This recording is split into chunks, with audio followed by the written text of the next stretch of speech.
अस्सलाम वालेकुम व्यूअर्स, मैं आपका समरेज़ भट्ट और आपके लिए बड़ी इन्फॉर्मेटिव वीडियो लेके आया हूँ। ये उन लोगों के लिए है जिनके पास ब्रिटिश पासपोर्ट नहीं है और वो जो रिसेंटली इस कंट्री में मूव हुए हैं, इंग्लैंड में मूव हुए हैं और वो शेंजन वीज़ा अप्लाई करना चाहते हैं। तो उनके लिए एक मैं आपको प्रॉपर वे बताऊँगा कि आप शेंजन वीज़ा कैसे हासिल कर सकते हैं। सबसे पहले आपको अपना जो है पासपोर्ट देखना पड़ेगा और उसकी वैलिडिटी देखनी पड़ेगी। आपके पासपोर्ट की वैलिडिटी कम से कम 3 मंथ की होनी चाहिए।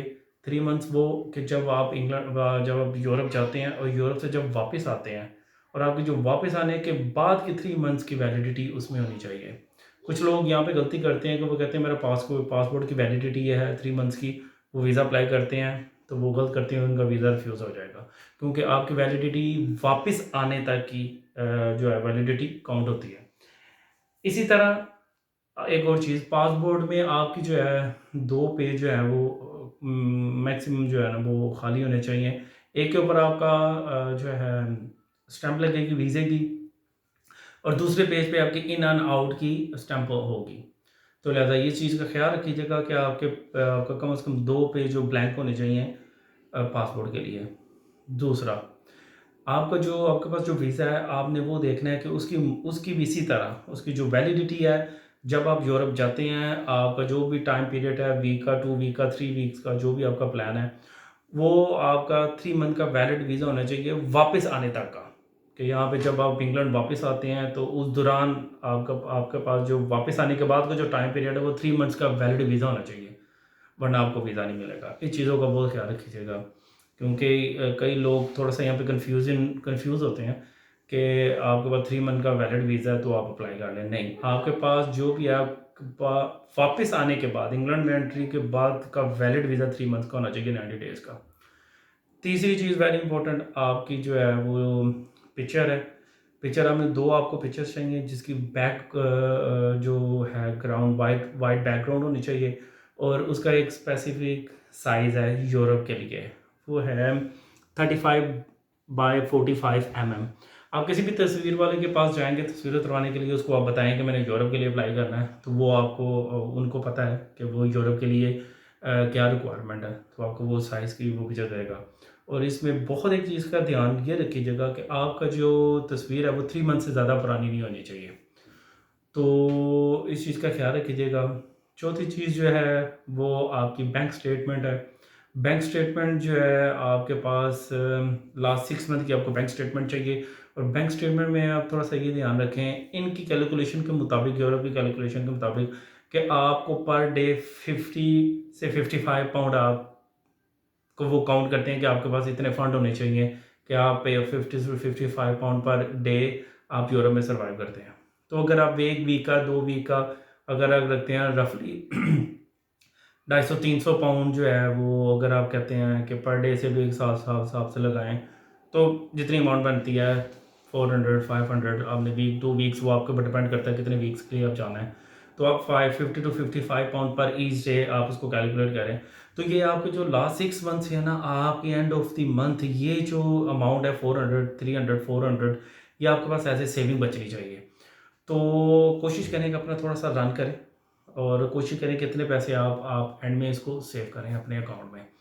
और जब आप वीज़ा अप्लाई करें तो आपके अकाउंट में इनफ फंड होने चाहिए ताकि उनको पता चले कि ये वहाँ पे अपना जो भी उनका लॉ है कि ये इनको इतना रिक्वायरमेंट है, इनको इन्होंने अपना इतना फंड उनको चाहिए।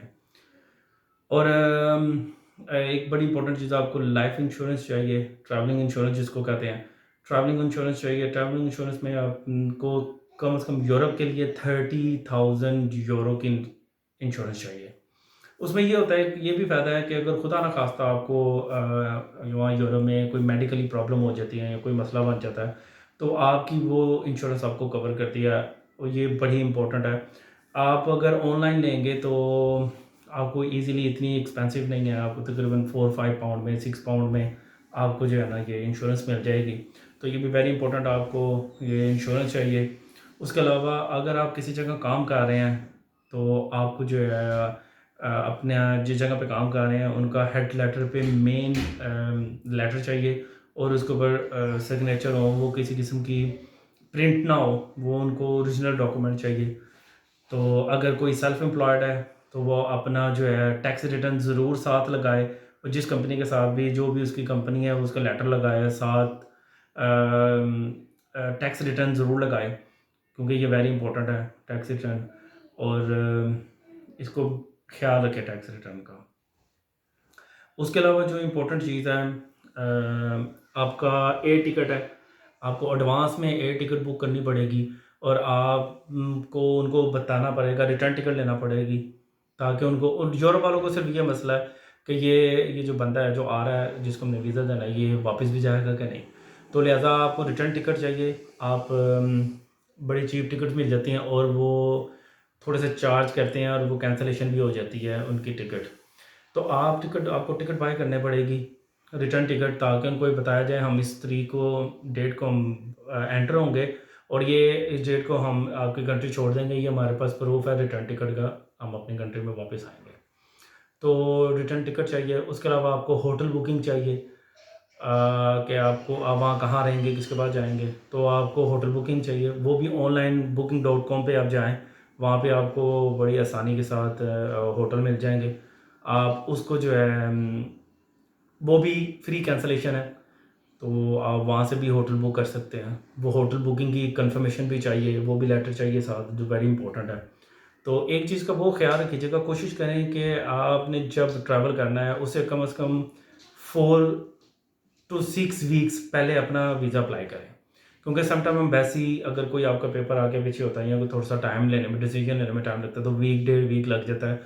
फिर वो आपको आगे जो आपकी चीज़ें हैं उसको कैंसिलेशन के लिए टाइम चाहिए। जो आपने एयर टिकट और होटल बुकिंग है उसकी कैंसिलेशन के लिए भी टाइम आपको चाहिए, ताकि आपका 1 वीक में वीज़ा आ जाए। तो अगर आप उसको कैंसिल भी करना चाहें तो आप आसानी से उसको कैंसिल कर सकते हैं। अगर कोई अपनी फैमिली के साथ जाना चाहता है तो उसको अपनी बीवी, अपनी जो वाइफ है उसका मैरिज सर्टिफिकेट आपको चाहिए, और बच्चों का बर्थ सर्टिफिकेट चाहिए, और वेरी वेरी इंपॉर्टेंट, आपके बच्चे अगर किसी स्कूल में पढ़ते हैं तो आपको स्कूल का लेटर लेना पड़ेगा, ताकि हम पैसे को बताया जाएगा कि ये बच्चे स्कूल में पढ़ते हैं, ये यहाँ पे सेटल्ड हैं, और ये यहाँ पे उनको प्रॉपर परमिशन मिली है हॉलीडेज़ पे जाने की। तो इज़ वेरी इंपॉर्टेंट, बच्चों का बर्थ सर्टिफिकेट लेना मत भूल लीजिएगा। और ये चीज़ें, सारी चीज़ें, इसको आप ये सारी चीज़ें वेरी इंपॉर्टेंट है, ये सारे डॉक्यूमेंट्स हैं। और एक और चीज़ बड़ी इंपॉर्टेंट, आपको बर्थ सर्टिफिकेट चाहिए। अगर आप सिंगल जा रहे हैं, सिंगल पर्सन की मैं बात कर रहा हूँ, तो उसको बर्थ सर्टिफिकेट ज़रूर चाहिए, बर्थ सर्टिफिकेट की ज़रूरत होगी। और अगर जिसके पास बर्थ सर्टिफिकेट नहीं है, वो एक फैमिली रजिस्ट्रेशन सर्टिफिकेट होता है। तो अगर आपके पास बर्थ सर्टिफिकेट नहीं है तो आपको ये सर्टिफिकेट लगाना पड़ेगा, तो ये कंपलसरी है। ये जितनी भी चीज़ें मैंने आपको बताई हैं ये वेरी इंपॉर्टेंट है, इसमें आप किसी भी चीज़ को मिस नहीं कर सकते। तो आप कोशिश करें, इस सारी चीज़ों को इकट्ठा करें, और मुझे उम्मीद है कि आप जो है यूरोप का आपका वीज़ा मिल जाएगा। तो अगर आप मुझसे ये पूछते हैं कि किस किस कंट्री का वीज़ा अप्लाई करना चाहिए, हाँ ईज़िली मिल जाता है। इटली भी दे देता है, पुर्तगाल भी दे देता है, और ये दे सब देते हैं। आप बस, आपकी फ़ाइल कंप्लीट होनी चाहिए। तो ये चीज़ें आप अपने अपनी कंप्लीट करें, तो इंशाल्लाह ताला मुझे नहीं लगता कि आपका वीज़ा रुकेगा। तो उम्मीद करता हूँ आपको मेरी ये बात बड़ी अच्छी तरीके से समझ आई होगी, और इससे बड़े लोगों को फ़ायदा भी होगा। तो आपसे एक गुजारिश है, मेरे इस चैनल को सब्सक्राइब करें, बेल आइकन दबाएँ, और इससे जो भी मेरी नई वीडियो आएगी उसका आपको फ़ौरन जो है वो लिंक, आपको मेरी वीडियोस मिलेंगी, और मैं बहुत सी इन्फॉर्मेटिव वीडियोस लेके आऊँगा, जिससे इंशाल्लाह ताला आपको सबका फ़ायदा होगा। अपना बहुत ख्याल रखिएगा और मुझे अपनी दुआओं में याद रखिएगा। अस्सलाम वालेकुम।